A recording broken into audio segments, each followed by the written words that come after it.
पहना था पहली बार पीपीई किट, और जो पीपीई किट पहनते हैं ना गाइस, उसे इतना गर्म होता है मतलब। और ऐसा नहीं है कि आप सिर्फ पीपीई किट पहन रहे हो, आप मास्क भी 3 लेयर्स ऑफ मास्क आप यूज़ करते हो, पता है। मतलब जब हम पीपीई किट पहनते हैं, एक कपड़े का जो मास्क है वो रहता है, उसके ऊपर से N95 मास्क रहता है, और उसके ऊपर से आपका जो मास्क होता है, जो यूज़ एंड थ्रो वाला मास्क होता है, ग्रीन कलर का, ब्लू कलर का, हम लोग वो वेयर करते हैं। और ग्लव्स भी जो हम पहनते हैं वो 3 ग्लव्स पहनते हैं, एक के ऊपर एक के ऊपर एक, 3 लेयर पहनते हैं हम लोग ग्लव्स का। तो और वो ग्लव्स कभी कभी आपके साइज़ के होते हैं, कभी कभी नहीं होते हैं, कभी आपको ढीले हो जाते हैं, ऐसे निकलते हैं वो, तो उसमें काम करना बहुत मुश्किल हो जाता है उन सारी कंडीशन।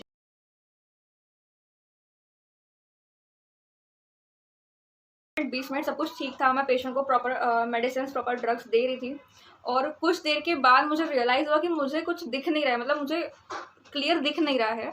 तो वो क्यों हुआ? वो इसलिए हुआ था क्योंकि जो हम गॉगल लगाते थे, जो पीपी किट में गॉगल आता था, तो जब हम सांस लेते हैं मास्क लगाने की वजह से वो सांस बाहर नहीं जा पाती थी। तो जब आप सांस लेते हैं तो उससे जो वेपर्स थे उस गॉगल पे जमा होते हैं, वो गॉगल्स पे वो वेपर जमा होता है, उसकी वजह से आपको दिख नहीं पाता है। और मैंने कोविशील्ड भी लगाया हुआ था ऊपर से, और वो कोविशील्ड जो पॉलीथीन रहती है ना स्टिक की हुई, मुझे पता नहीं था कि वो पॉलीथीन निकाली जाती है, मैंने वो उसको ऐसे ही लगा लिया था, उसकी वजह से मुझे और प्रॉब्लम हो रहा था। और उसके बाद में मुझे दिख ही नहीं रहा था, फिर मैं ट्राई कर रही थी कि मैं काम करूँ, मैं कर रही थी, बहुत ट्राई कर रही थी, मैं कर भी रही थी। थोड़ी देर बाद मुझे दिखना ही बंद हो गया, तो मैंने क्या किया, जो कोविशील्ड थी वो मैंने निकाल के फेंक दी, ठीक है। तो थोड़ा सा हुआ, ठीक हुआ, मैं काम कर रही थी। जैसे ही मैं लास्ट पेशेंट के पास गई, आधा घंटा मेरा हो चुका था, मैं लास्ट पेशेंट के पास ड्रग देने, उसका जो आईवी कैनुला था वो ब्लॉक हो चुका था, मतलब उसमें क्लॉट्स जमा हो गए थे, तो उसको हमें पुश करना होता है स्टराइल वाटर से। तो मैं उसको पुश करने गई, मैंने एक बार पुश किया, नहीं हुआ, फिर मैंने सेकंड टाइम फिर से पुश किया, तो वो हो गया। जैसे ही पुश किया ना, तो उसका पूरा ब्लड बाहर आने लगा, पूरे फ्लो में बाहर आया। तो मेरे जो ग्लव्स थे उसको पूरा ब्लड लगा चुका था। मैं ढूंढ रही थी कैप, उसका कैप मिल जाएगा मुझे, मैं जल्दी से कैप लगाऊँ, और मुझे दिख नहीं रहा था प्रॉपर, उसकी वजह से मुझे कैप, छोटी सी कैप नहीं दिख रही थी। मैंने बहुत ढूंढा, तब तो सब ब्लड थोड़ा सा फ्लो हो गया था। दैट वाज माय मिस्टेक, वो मैं एक्सेप्ट करती हूँ, मेरा मिस्टेक था वो। मैंने जल्दी से उसको वो कैप लगाया और उसका ब्लड रोका। मैंने कॉटन से उसे क्लीन वगैरह किया, मैं उसको फिर से अच्छे से सेट कर रही थी उस कैनुला को। तो सेट करते टाइम जो ब्लेड मैं यूज़ कर रही थी ना, वो ब्लेड मेरे पूरे इस पे लग गई, ग्लव पे कट गया, मेरा जो ऊपर का जो ग्लव था ना वो पूरा कट गया था। और मैं डर गई कि यार ये ब्लड है और मेरा जो ग्लव है वो भी पूरा कट गया है, कहीं मुझे इन्फेक्शन ना हो जाए इस चीज़ का। तो मैंने जो ग्लव था ना वो निकाल के फेंक दिया, जो ऊपर का जो थर्ड लेयर था वो मैंने निकाल के फेंक दिया। निकालने के बाद सेकंड था वो मैंने रहने दिया। और मुझे लगा यार उस टाइम पे मैं कर पाऊंगी या मुझे क्विट कर देना चाहिए, बिकॉज मैंने पहले भी बहुत सारे जॉब छोड़े थे। तो मैंने बोला यार मैं कर भी पाऊंगी या नहीं कर पाऊंगी। तो बहुत सोचा क्या करूँ, करूँ नहीं करूँ, करूँ नहीं करूँ। उस टाइम पे मतलब ऐसा हुआ कि जो इंसान 2-3 घंटे में जो पसीना बहाता है एक पीपी किट पहन के, वो पसीना मैंने उस आधे घंटे में बहा दिया था। मैं इतना डर गई थी। तो मैं बाहर आई और मुझे पता था मुझे डॉफिंग आता है। पीपी किट निकालने का भी एक तरीका होता है, अगर आप पीपी किट प्रॉपर्ली नहीं निकालते हैं तो आपको ज़्यादा चांसेस है कि आपको कोविड हो। तो मैंने पीपी किट बहुत प्रॉपर वे में निकाला, बहुत प्रॉपर वे में। मेरा ग्लव्स वगैरह पूरे ख़राब हो चुके थे ब्लड से वगैरह, मैंने सारे काम अच्छे से कर लिए थे और फिर बाहर आई थी मैंने बाहर आके फिर मैंने पीपी किट रिमूव किया और मैंने बाहर आके बताया ये सब मैंने दे दिया है, सब कुछ कर लिया है। एंड मैं तब तक मेरा रिलीवर आ चुका था, थैंक गॉड मेरा रिलीवर आ गया था। और मैंने उनको भी बताया कि ये सब हो गया है और मैंने अपना ओवर दिया और मैं चली गई। फिर मैंने सोचा मैं घर आके यार मैं करूँ नहीं करूँ, फिर मैंने सोचा कि नहीं मैं करती हूँ, मैं एटलीस्ट 3 to 4 डेज़ करके देखती हूँ, अगर मुझसे हुआ तो ही मैं आगे कंटिन्यू करूँगी, तो फिर मैं कंटिन्यू नहीं करूँगी। लेकिन फिर मैंने किया धीरे धीरे। वो फर्स्ट डे था गाइस जब मैं पीपी किट से डरी थी, उसके बाद मैं कभी डरी नहीं, मतलब नहीं डर लगा मुझे। फिर मेरा जॉब कंटिन्यू होता चला गया। और मैं रोज़, मुझे अच्छा लगने लगा उल्टा कोविड में ड्यूटी करना, मुझे पसंद आने लगी ड्यूटीज़। और मैं जाती थी पूरे कॉन्फिडेंस में, जाती थी पूरे कॉन्फिडेंस में, करती थी अपनी ड्यूटीज़। ऐसे करके मेरे 3 मंथ्स निकल गए, क्योंकि पहले जो 3 मंथ्स थे ना वो बहुत ईजी थे गाइस, मतलब ईजिली उसमें पेशेंट भी इतने नहीं थे, फर्स्ट वेव था तब। अच्छा था, मतलब उस टाइम पे बहुत अच्छे से मेरा वर्क हो चुके थे और मेरा कॉन्ट्रैक्ट जो है वो ख़त्म हो चुका था। तो उन्होंने बोला अभी आपका कॉन्ट्रैक्ट ख़त्म हो गया है, हमको आपकी ज़रूरत भी ख़त्म हो गई है, हमारे पास ऑलरेडी बहुत स्टाफ है, तो अभी आपको जाना पड़ेगा। तो हम लोग चले गए और तब दिसंबर ख़त्म हो चुका था, जनवरी स्टार्ट हो गया था, नया साल शुरू हो गया था, 2021 शुरू हो गया था। और ठीक है, फिर मैंने सोचा चलो अभी हमें क्लिनिकल का एक्सपीरियंस है, तो अभी हमें एक कॉन्फिडेंस आ गया है कि हम क्लिनिकल कर सकते हैं। तो मैंने फिर क्लिनिकल में रिज्यूम देना वगैरह स्टार्ट कर दिया हॉस्पिटल्स में, बट मुझे आने का था, कहीं से भी कॉल आया नहीं था। फिर क्या हुआ, मैं कॉल्स का वेट कर रही थी कि मुझे इंटरव्यू के लिए, एटलीस्ट इंटरव्यू के लिए कॉल आए। तो क्या हुआ, ऐसे करते करते ना फरवरी आ गया, फिर आया मार्च, फिर आया 2021 मार्च, और जैसे ही मार्च आया गाइस, सेकेंड वेव आया। और सेकेंड वेव हम सभी को पता है कि कितना भयानक वेव था वो मतलब एक ऐसा मेमोरी था मेरी लाइफ का जो हमारी लाइफ में हुआ। आई थिंक वो सभी की लाइफ में सेकेंड वेव सबके लिए बहुत खतरनाक था। सभी की लाइफ में बहुत सारे इंसिडेंट्स ऐसे हुए, किसी का कोई चला गया, किसी का कोई चला गया, कोई ये वो, मतलब बहुत ही भयानक। फिर जैसे ही मार्च आया गाइस, मुझे आया फ़ोन, फिर से फ़ोन आया मुझे कि अभी आपको फिर से कोविड ड्यूटी ज्वाइन करना पड़ेगा। बट उस टाइम पे मुझे हॉस्पिटल नहीं दिया गया, मुझे उस टाइम पे कोविड सेंटर दिया था, क्वारंटाइन सेंटर मिला था मुझे। और मुझे कॉल आया, मैं जॉब नहीं कर रही थी, तो मैंने सोचा मैं ज्वाइन कर लेती हूँ because they are paying very good salary. तो मैंने ज्वाइन किया। क्वारंटाइन सेंटर में इतना कुछ वर्कलोड नहीं था, तो मैं अपनी पढ़ाई और वो मैनेज कर रही थी, तो हो गया मैनेज। मैंने कम से कम वहाँ पे 5 या 6 दिन जॉब किया। होली का टाइम आया उस टाइम पे, और मेरे फादर जो है वो जॉब से घर पे आए, मतलब वो सैटरडे संडे आते थे तो वो घर पे आए। और जब वो आए तो उनका तबीयत बहुत ज़्यादा ख़राब था, मतलब उनका खांसी बुखार जो भी कोविड के सिम्टम्स थे, सारे सिम्टम्स उनको थे। और वहाँ पे मेरे दादाजी भी बीमार थे, मेरी दादी जी भी बीमार थे। तो उस टाइम पे हमने पापा को बोला कि आप टेस्ट करवा लो एक बार, जो भी है वो हमको पता चल जाएगा, वैसे हम ट्रीटमेंट ले सकते हैं। बट गाइस, फादर जो लोग थे उस टाइम पे, उनको डर था कि कहीं मैं टेस्ट करवा लूँगा तो नहीं होगा, फिर भी कोविड का आ जाएगा, कोविड पॉजिटिव आ गया तो फिर कैसा होगा, क्या होगा। तो इसलिए उन्होंने टेस्ट नहीं करवाया। बोले अरे यार, मुझे कोविड थोड़ी है, मुझे कोरोना थोड़ी हुआ है, तो जस्ट ऐसा ही है वो, मैंने बहुत ट्रैवलिंग किया है ना, इसलिए ऐसा हुआ, इसलिए खांसी और बुखार हुआ है मुझे। बट हम लोग गाइस, मैं और मेरी मदर, हम लोग कोविड ड्यूटीज़ कर चुके थे, हम लोग को सारे सिम्टम्स पता थे, इसलिए हमें डाउट था कि समथिंग इज़ वैसा ही था कुछ। तो फिर भी हम लोग बहुत पीछे लगे, कंटिन्यू 3 या 4 दिन हम लोग पीछे लगे थे पापा के कि आप करवा। तो टेस्ट करवाने के बाद में होली हो चुकी थी, और पापा का आने वाला था, रिपोर्ट आने वाला था। और उसी दिन हम लोग थे महाराष्ट्र में, और मेरे दादी और दादाजी थे एमपी। पापा का रिपोर्ट आने से पहले एक दिन पहले दादाजी का पॉजिटिव रिपोर्ट आया, कोविड पॉजिटिव। और मेरे पापा जो थे वो दादाजी से बहुत ज़्यादा क्लोज थे, तो मतलब उनका आना जाना, उनको हॉस्पिटल वगैरह लेके जाना मेरे पापा ने किया था, तो वो बहुत ज़्यादा कांटेक्ट में आए थे दादाजी के। तो उस टाइम पे हमने जिस दिन पापा का रिपोर्ट आने वाला था, उसी दिन मॉर्निंग में सुबह फ़ोन आया 6 बजे, मेरे चाचा का फ़ोन आया कि दादाजी का डेथ हो गया है। और उस टाइम पे वो बहुत इमोशनल मोमेंट हो गया था मेरे फादर के लिए, हम सभी के लिए बहुत इमोशनल मोमेंट था वो, क्योंकि हम लोग महाराष्ट्र में थे, बसेस बंद थे, ट्रांसपोर्ट टोटल बंद था, हम लोग नहीं जा पाते थे उस टाइम पे। तो फिर उसी दिन सुबह मॉर्निंग में 10 बजे पापा का रिपोर्ट लेने गए हम लोग, और मेरे पापा का जो रिपोर्ट है वो आया कोविड पॉजिटिव। पापा का रिपोर्ट आया गाइस, उस टाइम पे हम तीनों ही थे, हम तीनों बहनें थे घर पे, मेरे पापा थे, और मेरी मम्मा जो है वो कोविड ड्यूटी करने गई थी। मेरी मम्मा जो है, उनका कोविड ड्यूटी का लास्ट डे था। और मेरी मम्मा ने बोला, सुबह दादाजी का डेथ हुआ पता चला, और मेरी मम्मी ने बोला मुझे ड्यूटी पर तो जाना ही पड़ेगा, क्योंकि मेरा कोविड ड्यूटी है, कोविड ड्यूटी कोई और करता नहीं है, मुझे जाना पड़ेगा। तो मम्मी गए ड्यूटी पे, और हम लोग पापा का रिपोर्ट लेके आए, रिपोर्ट पॉजिटिव आया। रिपोर्ट पॉजिटिव आने के बाद में पापा, मतलब हम लोग शॉक, वैसे हमको पता था कि रिपोर्ट पॉजिटिव ही आने वाला, दादाजी का रिपोर्ट पॉजिटिव आया था। तो उस टाइम पे जैसे ही पापा का मैंने SpO2 वगैरह चेक किया, वो 89 धीरे धीरे स्लो हो रहा था, 89 88, बिकॉज उनका वो हेल्थ का जो प्रॉब्लम है वो, और दादाजी की डेथ की वजह से वो इमोशनली पूरा ये हो गए थे, और वो जा भी नहीं पा रहे थे वहाँ पे, ना हम लोग कोई जा पा रहे थे। तो वो सिचुएशन बहुत ही भयानक हो गया था। उस टाइम पे मैंने बोला कि अभी हम डॉक्टर से कंसल्ट करते हैं। हमने डॉक्टर से कंसल्ट किया, डॉक्टर ने बोला कि इनका एज भी ज़्यादा है, माय फादर इज़ 50 अबोव, तो इनका SpO2 भी लो हो रहा है, तो इनको एडमिट करना पड़ेगा। और उस टाइम पे गाइस बेड कहीं भी अवेलेबल नहीं थे, पूरा महाराष्ट्र में जहाँ पे मैं जॉब कर रही थी, मैं और मेरी मदर जहाँ जॉब कर रहे थे, it was the biggest hospital in Asia खंड का सबसे बड़ा गवर्नमेंट हॉस्पिटल, जहाँ पे मैं और मेरी मम्मा जॉब कर रहे थे, बट वहाँ पे भी बेड नहीं था। होपफुली कि जो मेरे बाजू में हॉस्पिटल था वो मेरे पापा के पहचान के थे, वो हमारे बिल्डिंग में ही रहते थे, तो उनके हॉस्पिटल में इजीली हमें बेड मिल गया, और हमने वहाँ पे पापा को एडमिट नेक्स्ट डे क्या हुआ, एडमिट करवाया, और नेक्स्ट डे मेरी मम्मी का तबीयत बिगड़ गया, क्योंकि हम लोग पापा के बहुत ज़्यादा कांटेक्ट में आए थे, मैं भी आई थी, मेरी बहनें भी आई थी, मेरी मदर भी कांटेक्ट में आए थे। तो फिर हमने मम्मी का टेस्ट करवाया, और नेक्स्ट डे मम्मी भी कोविड पॉजिटिव आ गया। और बहुत बड़ी स्टोरी है गाइस ये, सच में मम्मी भी कोविड पॉजिटिव आ गए। मम्मी के लिए कंसल्ट किया, तो मम्मी का इतना कुछ नहीं हुआ था, तो हमने मम्मी को घर पे ट्रीट किया।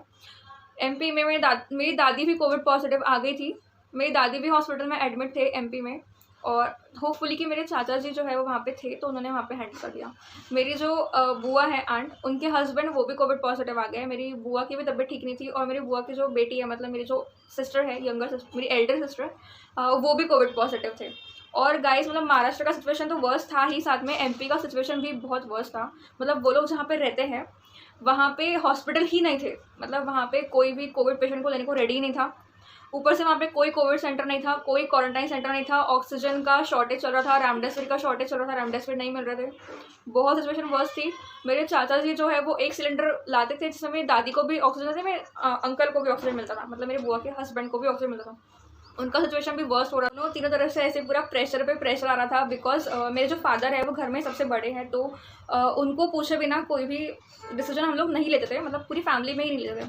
तो मेरे पापा को ये सब पता नहीं था कि मेरे अंकल का ऐसा सिचुएशन हो गया है, दादी का ऐसा हो गया है करके। हम लोग उनको ट्राई कर रहे थे कि उनको ना बताएं, बट फिर भी उनको पता चल जाता था, तो वो टेंशन ले लेते थे। और हम लोग को भी, और फिर पापा के बाद पापा की बेटी मैं बड़ी हूँ घर में, तो मुझे फ़ोन, सारे रिलेटिव्स के फ़ोन मुझे आते थे, कैसे है पापा, ये वो।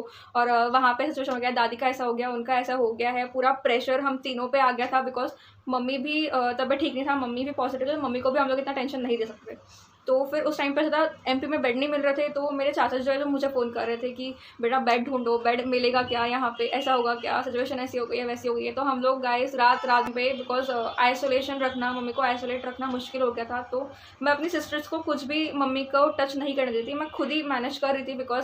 बिकॉज मैं हेल्थ डिपार्टमेंट से हूँ, मुझे एक्सपीरियंस है, तो मैं सिर्फ ग्लव्स और मास्क पहन के मम्मी को ट्रीट करती थी। रात को हर 1 घंटे में मम्मी का SpO2 पल्स चेक करना, टेम्परेचर चेक करना, वो मैं करती थी। मतलब हम लोग 7 दिन 10 दिन तो हम लोग रात में सोए ही नहीं है, मतलब ऐसा हो गया सिचुएशन।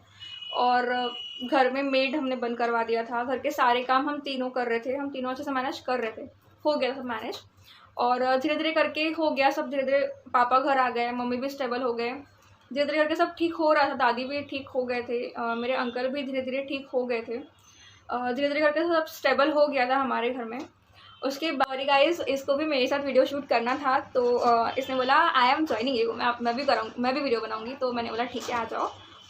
तो गाइस ऐसा हुआ धीरे धीरे, बट उस सिचुएशन में मेरा जो जॉब लगा हुआ था क्वारंटाइन सेंटर में, मुझे वो जॉब छोड़ना पड़ा। उस टाइम पे मुझे बहुत सारे हॉस्पिटल से फ़ोन भी आए, तो मैंने रिजेक्ट कर दिया, बोला मेरे घर का सिचुएशन ऐसा नहीं है कि मैं जॉब कर पाऊँ। मुझे दूसरी सिटीज़ से भी फ़ोन आए थे, गवर्नमेंट जॉब भी आया था, 11 मंथ्स का कॉन्ट्रैक्ट, वो भी मैंने रिजेक्ट कर दिया था कि फैमिली के लिए करना पड़ता है, फैमिली है।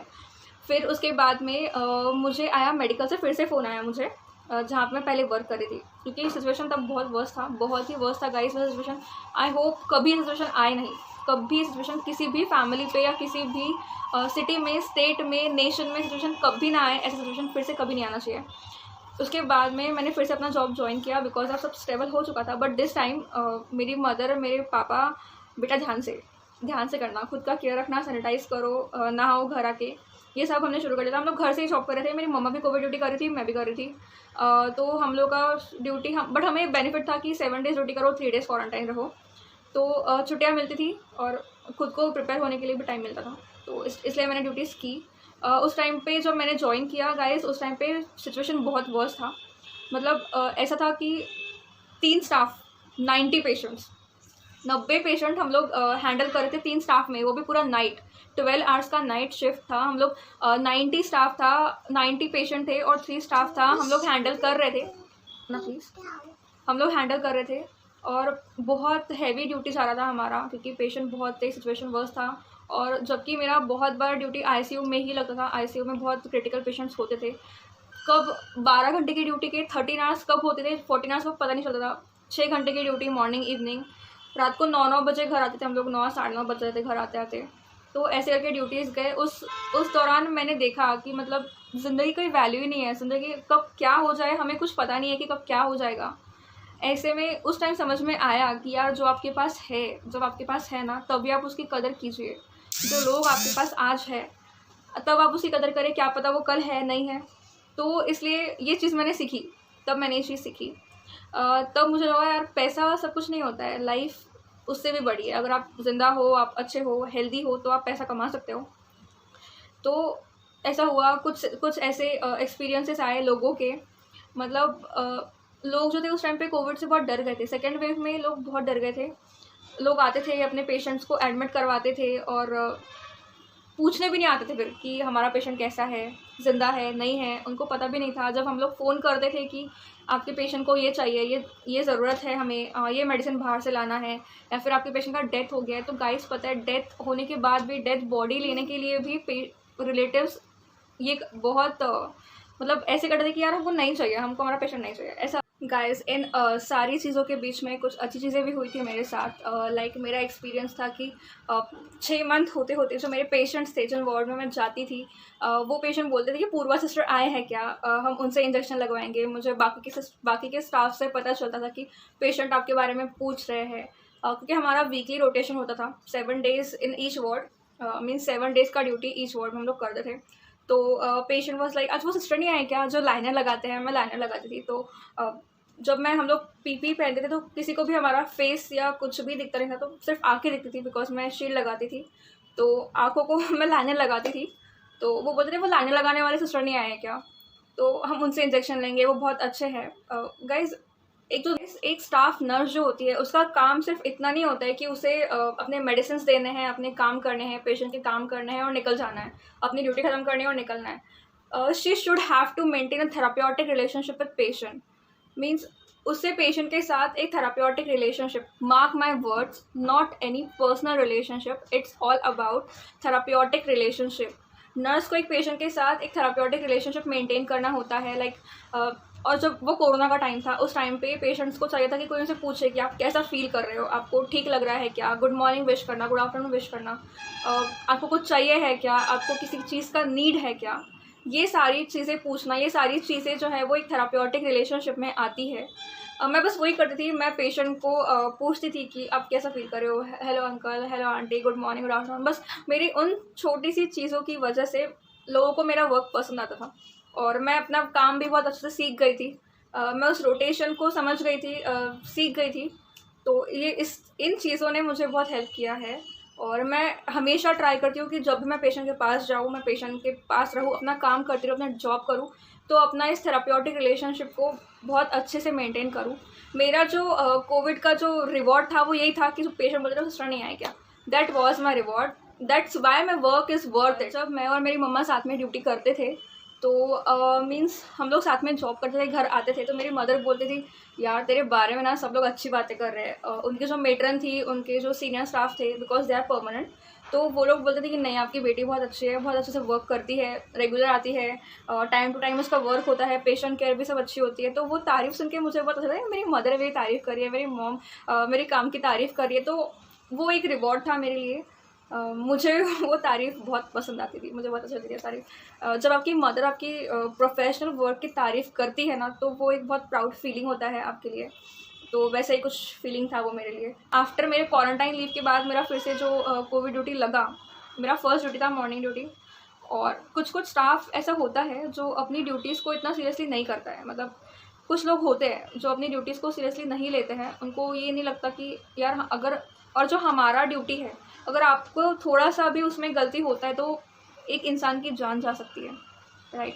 जब मेरी ड्यूटी में वो पेशेंट आई थी, छोटी बच्ची थी, सिर्फ वो 3 या 4 साल की बच्ची होगी वो, जब वो आई थी तब वो ठीक थी, मतलब नॉर्मल थी। फिर जब मैंने ज्वाइन किया तो उसको वेंटी लग चुका था, वो वेंटिलेटर पे थी बच्ची। तो जब मैं अंदर गई पेशेंट्स के पास, जब मैं गई तो मेरे साथ मेरे एक सीनियर भी थे, वो भी अंदर आए, हम दोनों अंदर गए थे। जो फीमेल स्टाफ था मेरे साथ, हम दोनों अंदर गए थे। बिकॉज वो आईसीयू था, आईसीयू में पेशेंट बहुत ज़्यादा क्रिटिकल था और मुझे इतना एक्सपीरियंस नहीं था, इसलिए हम दोनों साथ में गए। जब हम लोग गए गाइस, वो जो बच्ची थी ना, उसका जो हम लोग डीएनएस जो लगाते हैं पेशेंट को, डेक्सट्रोज जो लगाते हैं, उसमें थोड़ा शुगर होता है, शुगर का अमाउंट होता है। तो वो जो डेक्सट्रोज था वो शायद रात भर से उसके बेड पे लीक कर रहा था, और लीक करने की वजह से, उस शुगरी टेस्ट की वजह से उस बेड पे चींटियाँ लग गई थी, रेड कलर की चींटियाँ लग गई थी उस बेड पे।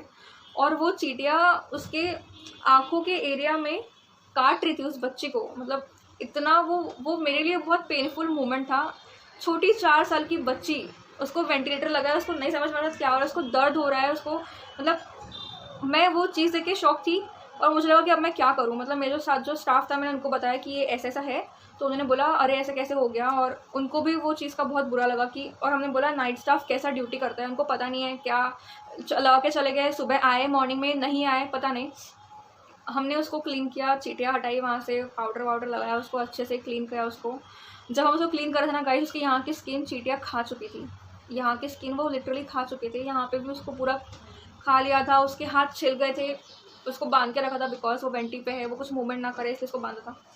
और फिर उस दिन हमने उसके पेरेंट्स को फ़ोन किया कि आपकी बेटी को ये सब चाहिए है, कुछ सामान है वो मंगवाना है। उसके पेरेंट्स ने पहले तो फ़ोन ही नहीं उठाया, और जब हमने उनको बताया कि ये सब है, तो उसकी मदर, एक माँ अपनी बच्ची को ऐसे कैसे छोड़ सकती है, उसकी मदर ने फ़ोन काट दिया। उन्होंने बोला कि उसका जो भी है वो सब आप देख लो, हमको नहीं चाहिए, आप देख लो। और शायद कुछ दिनों के बाद उसका डेथ हो गया, उस बच्ची का, छोटी बच्ची का, क्योंकि मेरा ड्यूटी वहाँ से ख़त्म हो गया था, 7 डेज़ मेरे कंप्लीट हो गए थे। उसके बाद शायद उसका डेथ, उसका सिचुएशन वैसे भी था नहीं कि वो रिकवर हो सके। वो जो एक्सपीरियंस था मेरे लिए वो बहुत मतलब शॉकिंग एक्सपीरियंस था वो मेरे साथ। उसके बाद कुछ ऐसे एक्सपीरियंस हुए जब बच्चों को अपने पेरेंट्स नहीं चाहिए थे बिकॉज उनको कोविड हो गया था, उनका मदर नहीं चाहिए थी उनको, कभी उनको फ़ोन नहीं करेंगे, उनको कभी पूछेंगे नहीं कि आप कैसे हो, क्या हो, घर से टिफ़िन नहीं आ रहे हैं, पेशेंट मर रहे हैं। सिचुएशन उस टाइम पे ऐसा था कि कंटिन्यू बेड पे डेड बॉडीज़ है, और उस टाइम पे जो पेशेंट है हम उनको ट्रीट कर रहे हैं, बेड पे डेड बॉडीज़ है, कंटिन्यू हम वो चीज़ देख रहे हैं। और मतलब हम खुद ही खुद को मेंटल टॉर्चर कर रहे थे बिकॉज ऑफ हमारी ड्यूटी। हम लोग मेंटली इतना फ्रस्ट्रेट हो जाते थे वो सब चीज़ देख के, क्योंकि हमको रोज़ हर एक ड्यूटी में 10-15 डेड बॉडीज़ जा रहे हैं, 10-15 लोग मर रहे हैं हर ड्यूटी में। वो बहुत ज़्यादा फ्रस्ट्रेटिंग मोमेंट था। वो सब देख के ना एक इमोशनल आपका मेंटल जो स्टेटस हो जाता है, वो स्टेटस बहुत, डॉक्टर्स फ्रस्ट्रेट थे, हम लोग फ्रस्ट्रेट थे, हमारा जो सीनियर स्टाफ था, हम लोग थे सीनियर स्टाफ गाइस। उस टाइम पे जो 60 अबोव स्टाफ था ना, वो भी कोविड ड्यूटी कर रहा था, वो भी पीपी किट पहन रहा था, जिनके हाथ दुख रहे हैं, जिनके पैर दुख रहे हैं, ऑपरेशंस हो गए हैं, स्पाइनल कॉर्ड में उनको प्रॉब्लम है, दर्द है, ऐसा स्टाफ भी कोविड ड्यूटी कर रहा था गाइस उस टाइम पे। और डॉक्टर्स भी ड्यूटी कर रहे थे, इवन जो कॉलेजेस, जो नर्सिंग कॉलेज के स्टूडेंट्स थे, उनको ऑर्डर चले गए थे कि सबको कोविड ड्यूटी करनी पड़ेगी बिकॉज स्टाफ का बहुत ज़्यादा ज़रूरत था। और ऐसे करके फिर इसी तरीके से मेरे 3 मंथ्स कंप्लीट हुए, और 3 मंथ्स सिचुएशन धीरे धीरे अंडर कंट्रोल आ गई थी। सिचुएशन, पेशेंट धीरे धीरे कम हो रहे थे, और जैसे कि पहले किया था हम लोगों ने हमारे साथ, हमें बोला अभी पेशेंट कम हो रहे हैं, हमारे पास स्टाफ है, तो अभी आपको जाना पड़ेगा। तो ऐसे करके मेरा 3 मंथ्स का वो एक्सपीरियंस भी कम्प्लीट हो गया, और मेरे घर के भी सब कुछ नॉर्मल आ गया था, सब कुछ ठीक हो गया था, और बाहर भी सिचुएशन ठीक हो गई थी।